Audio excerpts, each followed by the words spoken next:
Good morning.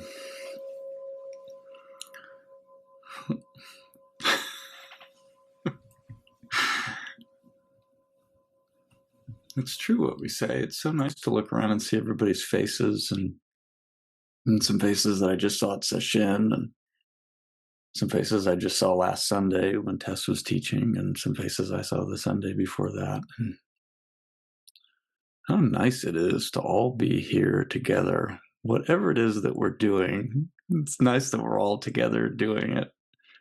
I can't help but just be like, I don't know what it is. Doing this thing just fills me with so much joy that I feel like is totally causeless and unearned and inexplicable. There's just no good reason for it. And yet when I show up and I look at all your faces, that's how it feels. This big dumb smile on my face. And I think everything's a joke. Let me tell you about my to-do list. That's hilarious, right? Isn't this great? I think that's the thing that, I don't know, somehow I get early on, I got a sense that that's one of the things that Zen had to offer me. I think I got it. I remember going to my first retreat with PZI at St. Dot's, and I saw the teachers up there giving talks and laughing, and I heard people in the Dokusan rooms laughing, and I saw people in the kitchen. I heard them when I was meditating, trying really, really hard to get enlightened. I could hear people in the kitchen right through that paper-thin wall laughing. Well, I don't know. This might be a place that I'd like to be. They seem to have something I might be looking for. So, and here we are, after all these years, still laughing. So, one strip of white silk. The whole universe is one strip of white silk.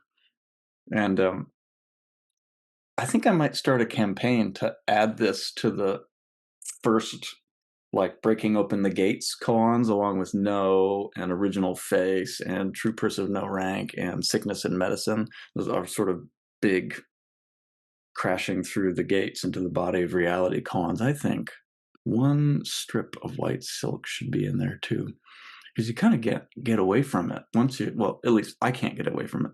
Once I took it up in this last retreat, it just hasn't let go of me. I think, well, that's a good image then, isn't it? That's a loyal image that just goes everywhere with you and infiltrates everything. And who was it? I was talking to somebody at session. He was working with sickness and medicine. The whole world. Sickness and medicine cure each other. The whole world is medicine. What are you? And then he came back the next day and he said, medicine, medicine, medicine, medicine, medicine, medicine, medicine. That's all he had to say was medicine, medicine, medicine, medicine. It's kind of a wonderful thing, like to move from that thing where meditation is this thing that there is a me and it is doing meditation and it's doing meditation for a reason and it's looking for an outcome and all this other stuff, to medicine, medicine, medicine, medicine, or silk, silk, silk, silk, silk, silk. You feel the, I took my son to the park before this to ride his bike and stuff. And I came back. I went off chasing the scented grasses and I came back chasing the falling blossoms. And my eyes are burning from something. I just think, oh, one strip of white silk. There's this endless exchange and dance and choreography going on. One strip of white silk, allergies, coming in, going out. There's always breathing. The whole universe is breathing in, out, in, out. And we get stuck at the top of the steps for a second because he's got his bike and he can get his bike down the stairs just fine. Thank you very much. But every once in a while, he'll suddenly not be able to do something for himself. I can't get my pants on. I can't get my pants off. I can't go to the bathroom by myself. I can't. I'm like, yes, you can. You've done it 3 or 4 times today already. But for whatever reason, at that moment, at the top of the steps, I can't get my bike down the steps. And what was wonderful about that moment is that uh, I didn't notice a resistance coming up in me. There wasn't a big thing about, come on, man, you gotta, let's do this. And I gotta go give a talk. And oh my God, 13 minutes. You do blah, blah. It was great. One strip of white silk, just the whole thing flowing over. And I said, yes, you can. We argued for a few seconds. And then he walked his bike down the stairs. And I thought to myself, as we're walking to the house, some part of me did go, uh-oh, this is, because my wife actually just left town for a work trip that just sort of worked out perfectly, so that she left right before I do this. And so my son's in the living room watching Toy Story 3, which is like just about an hour and a half long. Let's see what happens. And I think, oh, and I've got him all set up. He's got cashews, he's got granola, he's got cut up apples, he's got something else, he's got water, he's got a movie, he's got his sack that he likes to snuggle with. Everything is perfect. But if he comes busting in that door, silk, silk, silk, one strip of white silk just coming in, going out, moving through, and holy shit, isn't that incredible? Who knew it could be like that, that there could be no obstructions? And even if there are obstructions, the obstructions aren't obstructions. Whatever it is, one strip of white silk. So what else? Now, I looked up silk. I thought I should do a little bit of homework for this talk, because I gave a talk on this koan at Sesshin, and I thought, well, Jesse, you can't give the same talk twice, right? As though I could remember anything I gave from that talk anyway. And I thought you should do a little bit of homework to have something to say, right? And so I looked up silk in China, and I was I'm not big on history, and so when I read about something in history, I go, holy moly, really? Maybe everybody else already knows, but so it was a wonderful, the myth, at least, I don't know what the truth is, of course, but the myth and the legend of how silk was discovered is that the bride of, I think, the Yellow Emperor, the cocoon of a silkworm somehow ended up in her tea, and she saw it start to come apart in the warm water, and she thought, oh. And then somehow people learned, oh, well, you can take the threads of that and you can wind them together and something like that. And then you can make thread, and then you can weave it into cloth, and then now we have silk. And so one of those great discoveries that just like such humble beginnings, I suppose, I don't know, becoming unraveled in the tea of the emperor's wife is maybe not so humble. I should be so lucky to have a fate like that. But then it became this this kind of magical thing. You could make cloth out of it. You could do paintings on it. You could use it to string bows and use it for fishing line and things like that. But it was so beloved, and it was hard to make, right? Because you only get a little bit out of each silkworm's cocoon, that it quickly became this prized thing that only royal people and high officials could have. And so having some silk was like, a really big thing. And so that's an interesting thing about that the silk is really only allowed to the people of the highest bearing, people of the highest birth. Well, the wonderful thing about being in Zen is that we don't care about that stuff. And so it's the birthright of all of us. One strip of white silk. You too. You're born into royalty. Can't get out of it. And so it was. What was kind of cool about it is that it actually became a currency standard like gold. So instead of the gold standard, they sort of had the silk standard, so people would get paid in lengths of gold, and lengths of gold and lengths of silk, and then they could trade it off to other things. But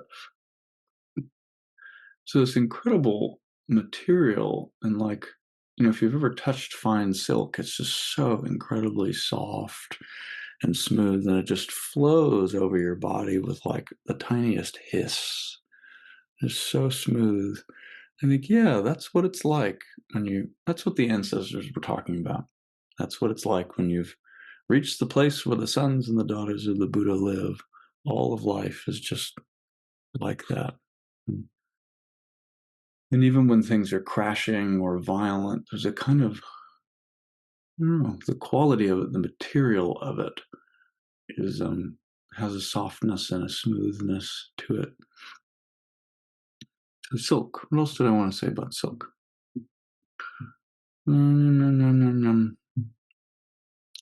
Yes, yes, yes. Yes, yes. Okay. I wrote down, we are silkworms, all of us. Not exactly sure what I was getting at there, but maybe I'll come back to it. Oh, so here's a nice poem by Delisa Mulkey. Delisa? Maybe somebody knows. It's called A History of Silk. I'm just going to read you one piece of it. This is 2140 BC. How stunned Lei Tzu must have been when, after plucking cocoons from the royal mulberry bushes, she accidentally dropped one into the warm water that was not yet her tea, and saw it bloom like an exotic sea creature. How delicately the young bride must have cupped that yellow tangle as she lifted it to air. How she must have wished to wind that long strand around her emperor's hands and feel her body move against that new pale skin. So it's like that. A lot of our Enlightenment stories are like that too, right? Plucking cocoons from the royal mulberry bushes and accidentally drops one into the warm water that was not yet her tea. And it blooms like an exotic sea creature. Who knew? How delicately the young bride must have cupped that yellow tangle as she lifted it to air. How she must have wished to wind that long strand around her emperor's hands and feel her body move against that new pale skin. So kind of like meditation, right? Everyone's meditation's like that, yeah? Sometimes. If you're lucky. There's something beautiful too about I'm just completely intoxicated by by the one strip of white silk image. There are a few different versions of Zhaozhou's The Greatest Way is Not Difficult, it just avoids picking and choosing. And in one of them he says, somebody asked me, hasn't that become a cliche? And I said, yeah, but I've used it for years and years and years, and I still haven't been able to get away from it. That's the power of a good image, the loyalty of a good image. It sticks with you and it can never be exhausted. Like Juji's one finger Zen, he used it his entire life, never ran out. So that's a nice thing, and it's a nice thing to have koans that have these images, because we talked to David Weinstein, who I don't think is on here today or something. He like loves going back through koan collections with people because he gets to see them afresh each time. And that's how it is. That one strip of white silk is always moving, always changing, somehow always the same stuff. We get to see it anew each time.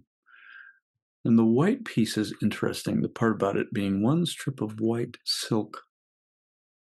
So a white is oftentimes a symbol of purity. It's also like, I was noticing, oh, that's right, it contains all the colors, doesn't it? It reflects all spectra of light back at us, all the frequencies of light on the visible spectrum. It's kind of a beautiful thing. Black, brown, green, red, yellow, blue, beige, mauve, even your least favorite color, or the color that you don't know the name of. Makes me think of when you go to a paint store or like Home Depot or something, you've got all those paint swatches, every conceivable color, and then some that are even inconceivable. Blah. Life in Technicolor. what would happen if you, I wonder, what would happen if you took even one of those colors out of existence? Like, would we be able to tell? Or what would happen if you took 5 of those colors out of existence, or 10 of those colors out of existence, or 15 of those colors? Some of you, maybe there's someone who's colorblind here and knows what that's like, or somebody who's lost some of their color vision, but there's something incredible about that, about there, you can't actually remove anything from the universe, because if you do, there's just more universe behind it. And then if you remove that, there's just more universe behind it. And if you remove that, there's just more universe behind it. It's this incredible thing about nature abhors a vacuum. The universe abhors absence. It just doesn't do absence. This is one of those things about, oh, when I feel the grief when my cat died years ago, I'm bawling like a child. That is my love for my cat appearing in that moment. That is my love for my life appearing in that moment. If you take it a couple steps further, that's not even my love for my life. It is just the love of life appearing, its life loving itself, which is kind of nice, you know. When you run up against a difficulty or a barrier or frustration or something, it's like, oh, two bits of silk bumping into each other. It's kind of great. I noticed that on the pickleball court the other day. There's always, I can't go more than 3 hours of playing pickleball without somebody arguing about the score or a line call or something like that, of course. And and it's a funny thing to watch people argue about reality. The ball landed here. No, the ball landed there. And there's a great humor about it because, I mean, first of all, it's pickleball, so who gives a shit? But then the second part is that, wow, when we get bunched up about that thing, whatever it is, you know, we get bunched up about reality and we start tugging on it back and forth and back and forth. And there's some part of me that went, oh, come on, you guys, can we just play the game? And then another part of me went, oh, this is a great opportunity for me to take off my hat, wipe my brow, clean my sunglasses. And by the time I was ready to go again, they'd figured out the score. I don't know what the score was, but they'd gotten it figured out so we could play again. So that's kind of nice too. There's nothing amiss. Nothing amiss here. You might not have the wrong life. Dogs and bee stings and kindergartners that could bust into my office at any moment might not be the wrong life. Yeah. Let's see, what else? What else do we have here? It's kind of fun, like doing notes for a talk, and then I get to open them up and go, oh, like it's a total surprise to me. I've never seen these notes before. What did he mean when he typed that out? Oh yeah, well a couple other there's so many images in Zen that go along with this. This is kind of like a mother image. Like you have a mother, a kombucha mother, or a sourdough starter mother or something. And there's some strip of white silk. And that Shitou, I think I put in the copy. From taking part in the gathering, we and everything we perceive are interwoven and not interwoven. And this interweaving and not interweaving continues on and on while each thing stands in its own place.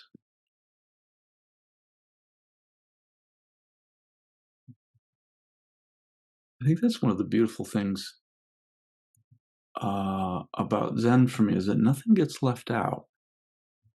We have the pure white, you know, of spirit and holiness and transience and all these things, but we also have the fabric of life. It's interwoven and not interwoven. Hakuin famously said when the donut maker student of his came and said, "I see it. All things shine with a great light." He said, "Well, what about a pit of shit? Does that shine with a great light?" And she just laughed and she smacked him and said, "You still don't get it, do you, you old fart?" And he laughed too. Because of course, if the light is in anything, it's in everything. If it's in my joy, then by definition, it's existing in the world, and so it might also be in my sorrow, might also be in my anger, it might also be in my whatever it is, in my allergies that have not left my eyes, even though I've been inside for 45 minutes now. And so it's there too, right? It's in the sniffles, it's in the allergies, it's in the illness, it's in the cool breeze. Cold ocean breeze blows. Delivery truck rumbling in the pre-dawn dark. It's in the magic of the ordinary things, you know. Choosing what kind of cheese will I put on my tacos this week. Wondering why in this grocery store they put some of the cheese in one cooler section and other cheese in the other cooler section. Why would they do that? And it's great. You can just wonder and be confused, and there's still not a problem yet. And I'm wondering and confused. I did find the cheese I was looking for, in case you are concerned. What else here? Ooh, here I'm going to read from somebody you all know, I think, Mr. John Tarrant. This is one of my favorite books ever, The Light Inside the Dark, and not only beautifully written, but also incredibly useful. I used to keep a copy. I don't know what happened to this copy, but I had a copy that was stuck in the door of my car. So it was like whenever I encountered something that crashed into me in my life, I could yank it out and do one of those things where you just go to a random page and you get, oh, while soul is grounded and moist and has roots, spirit seems to want to rise into air, to white mountains, to the sky, and to panoramic views of mortal life. So not bad for being depressed in a pizza parlor parking lot, you know. But the part that I wanted to read for you that goes with this image is, beneath or inside the life we lead every day is another life. This unseen life runs like a river beneath the city, beneath work, family, ambition, beneath our pleasures and griefs. Beneath or inside the life we lead every day is another life. This unseen life runs like a river beneath the city, beneath work, family, ambition, beneath our pleasures and griefs. In the helter-skelter, in the rush to get an education, to make a career, to make a family, to find material success, to hurry, to do, to survive, this interior life is often subjugated or paved over. The life that in the child is something vivid and whole goes further inward in the adult. The life that in the child is something vivid and whole goes further inward in the adult, where it usually slumbers until it is called forth. But this life beneath or within our ordinary life is irrepressible, unstoppable. It comes up in loveliness like jonquils out of fallen snow. It rises in supplication like hands out of gratings in a pavement in India, and it bursts upward through our chests as the fountain of shock that is our reaction to evil news. So there it is. And he's speaking specifically about the inner life, about dreams and images and emotion and the unconscious and what goes on inside of us. But that's not different than the material of the world, of the universe, right? It's the same material. It's the same one piece of white silk. Yeah. It's like, great. We did that. We did refuge at,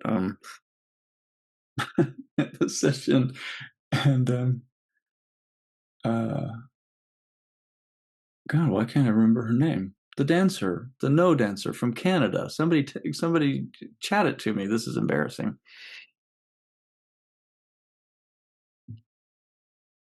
Denise Fujiwara. Thank you very much, Gina. Thank you, Kai. Thank you, anyone else. That's right. So Denise was our bird's nest Roshi, and she pulled one piece of white silk out of her pocket, which was actually toilet paper, which is a great improv thing that she did. She pulled it out and pulled it out and pulled it out and pulled it out. And it was like one of those, the magician pulling out the scarf that turns into another colored scarf that turns into another colored scarf that turns into another colored scarf. And so in Zen, we get to see that, but it's like I pull out my sorrow, and then tied onto the sorrow is the joy, and then tied onto the joy is the smell of the ocean breeze, and tied onto the smell of the ocean breeze is the sound of children laughing in the playground across the park, and then tied onto, it's like that, just on and on and on and on. I'm like, holy shit, we get to just do that for 5, 10, 15, 20, 70, 80 years. One handkerchief after another. One handkerchief after another. All the same handkerchief. It's nice. And even that part of us that says, oh no, not that one. Yeah, yes, that one, and the reaction to that one, and the room you're standing in when you react to that one, and all one strip of white silk. Strip of white silk. One strip of white silk. We're all medicine.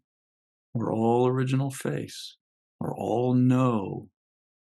We're all moo if you insist on being old school about it. We're all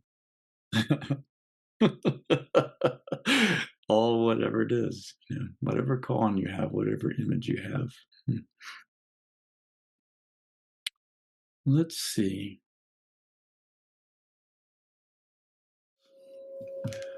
Well, I think I don't know that I have a poetic way to weave this in, but I was also struck by the Prajnaparamita Heart Sutra. It's John's wonderful piece there, and I'm not usually really a fan of the Heart Sutra particularly, but I am today, I guess. So this part is like this strip of white silk. It's just another way to say it. So, Shariputra, in emptiness there's no form, no feeling, no perception, no memory, no consciousness. No eye, no ear, no nose, no tongue, no body, and no mind. No shape, no sound, no smell, no taste, no touch, and no thought. No eye nor mind nor any other means of perception. No ignorance nor old age and death nor any causal link, and also no end of causal links. No suffering, no source of suffering, no release from suffering, and also no way out of suffering. No wisdom, no gaining wisdom, no failing to gain wisdom. So yeah, there you have it. Just one strip of white silk. Kind of a wonderful thing. Okay, well, let's hear from somebody other than me, shall we? Marion Power, do you have anything you would like? One strip of white silk, Marion. Great. Yeah.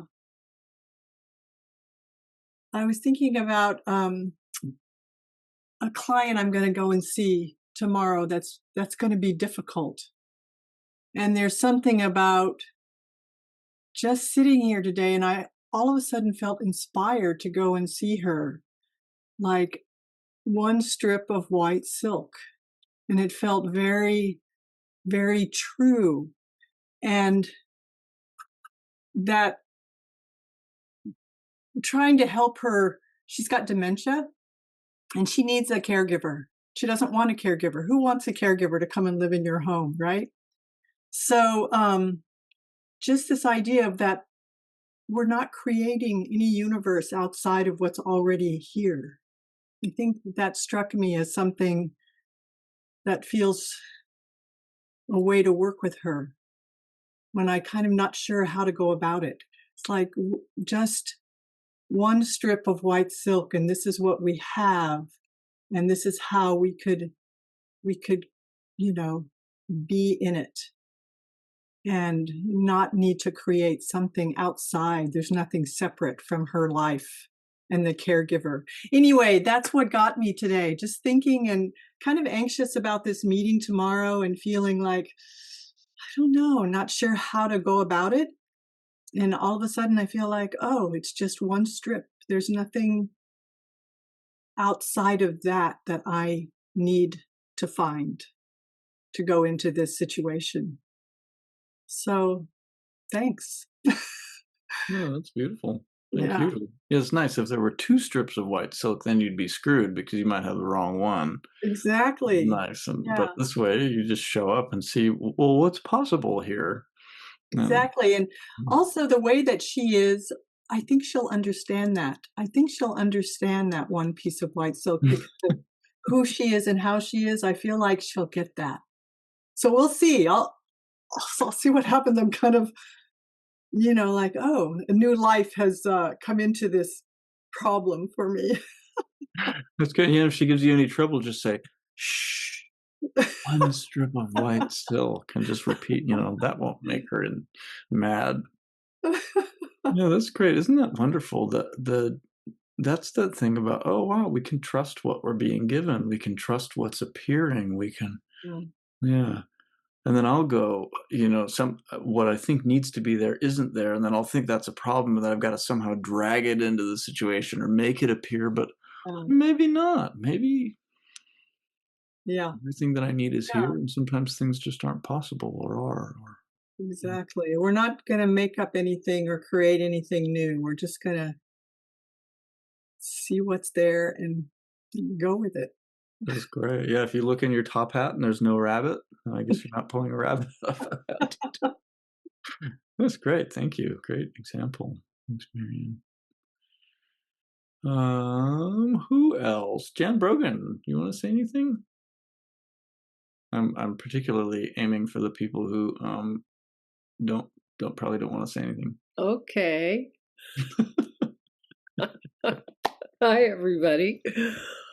Uh, well, I had that image while I was meditating of the sickle, one piece of silk kind of waving, and then having this black calligraphy writing appear on it of everything that was going through my brain, thinking about my stepson who I loan money to who's not paying me back, and thinking about my grandchild who I say no to, and then his mother overrides me, and I'm just like, oh, there it is. There it is. Oh gosh. And how you said, that's it. That's it.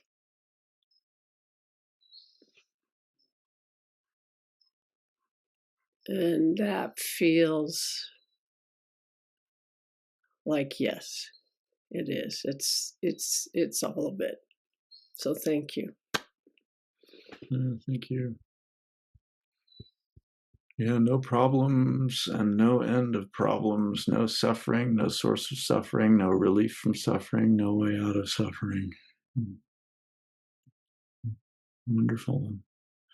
Is David Weinstein able to respond, or is he just listening? If he's able to respond, maybe he could tell us something. It looks like me. Oh, there he is. I thought I wasn't here.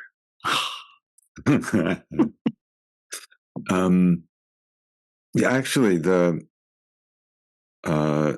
waiting room, as I was waiting to be let in this morning, and that quote from Dongshan, I think it is, the five ranks, about do you have the courage to be at peace with it? Everyone wants to leave the endless changes, but when you finish bending and fitting our lives, we come to sit by the fire. How that feels like one piece of white silk. And just before this, I was talking with Michael Hoffman, who many of you may know has been diagnosed with Lewy body dementia and is in a memory care place in Santa Rosa and has been for some months now, which he describes as like living in a Fellini movie. And how, as we were talking on the phone, his memory is definitely a short term not there. He can't remember what he did yesterday, and he got a bath today, but he didn't know how many times a week he got a bath because he can't quite keep track of the days. And how, as I was talking with him and this image of the white silk came to my mind, I was remembering what it felt like during the retreat when you, Jesse, pulled that white silk over our hands, and how it felt so soft and at the same time highlighted all of the rough places on my skin. I could feel them softly, but I could feel them. And I could feel how in my conversation with Michael this morning, there were moments when I felt that tug on the white silk as it moved by, as I was thinking about him having Lewy body dementia and not just being with him. And that when I was just able to be with him as he is now, it was just as it always has been. One piece of white silk as we laughed together and joked together. So, thank you. Thanks, David. That's beautiful. Oh, I didn't know my camera was off. Hey. Sorry. Do you want to repeat that for us? One piece of white silk. Thank you.